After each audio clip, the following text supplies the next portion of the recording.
exquisite in quality that, well, if he had timed his arrival in accord with the prima donna's stage manager, he could not have entered the academy at a more significant moment than just as she was singing, "He loves me not, he loves me," and sprinkling the falling daisy petals with notes as clear as dew.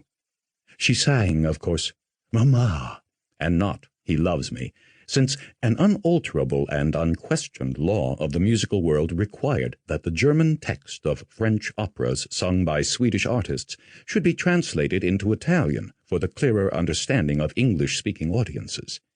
This seemed as natural to Newland Archer as all the other conventions on which his life was molded, such as the duty of using 2 silver-backed brushes with his monogram in blue enamel to part his hair, and of never appearing in society without a flower, preferably a gardenia, in his buttonhole. "Mamma, non mamma," the prima donna sang, and "Mamma," with a final burst of love triumphant, as she pressed the dishevelled daisy to her lips and lifted her large eyes to the sophisticated countenance of the little brown Faust Capole, who was vainly trying, in a tight purple velvet doublet and plumed cap, to look as pure and true as his artless victim. Newland Archer, leaning against the wall at the back of the club box, turned his eyes from the stage and scanned the opposite side of the house. Directly facing him was the box of old Mrs. Manson Mingott, whose monstrous obesity had long since made it impossible for her to attend the opera, but who was always represented on fashionable nights by some of the younger members of the family. On this occasion, the front of the box was filled by her daughter-in-law, Mrs. Lovell Mingott, and her daughter, Mrs. Welland, and slightly withdrawn behind these brocaded matrons sat a young girl in white, with eyes ecstatically fixed on the stage lovers. As Madame Nielsen's "Mamma" thrilled out above the silent house, the boxes always stopped talking during the daisy song, a warm pink mounted to the girl's cheek, mantled her brow to the roots of her fair braids, and suffused the young slope of her breast to the line where it met a modest tulle tucker fastened with a single gardenia. She dropped her eyes to the immense bouquet of lilies of the valley on her knee, and Newland Archer saw her white-gloved fingertips touch the flowers softly.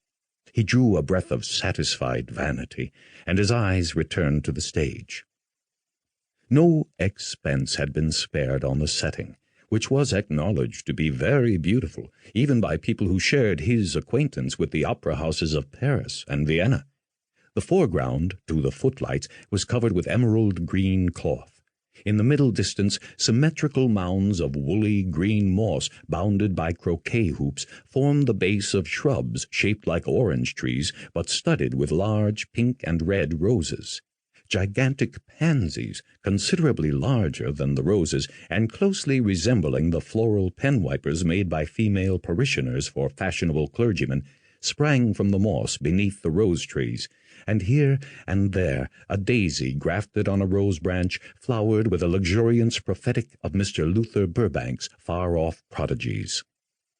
In the centre of this enchanted garden, Madame Nielsen, in white cashmere slashed with pale blue satin, a reticule dangling from a blue girdle, and large yellow braids carefully disposed on each side of her muslin chemisette, listened with downcast eyes to Monsieur Capoul's impassioned wooing, and affected a guileless incomprehension of his designs whenever, by word or glance, he persuasively indicated the ground-floor window of the neat brick villa projecting obliquely from the right wing. "The darling," thought Newland Archer, his glance flitting back to the young girl with the lilies of the valley. "She doesn't even guess what it's all about." And he contemplated her absorbed young face with a thrill of possessorship in which pride in his own masculine initiation was mingled with a tender reverence for her abysmal purity. "We'll read Faust together, by the Italian lakes," he thought, somewhat hazily confusing the scene of his projected honeymoon with the masterpieces of literature which it would be his manly privilege to reveal to his bride. It was only that afternoon that May Welland had let him guess that she cared, New York's consecrated phrase of maiden avowal, and already his imagination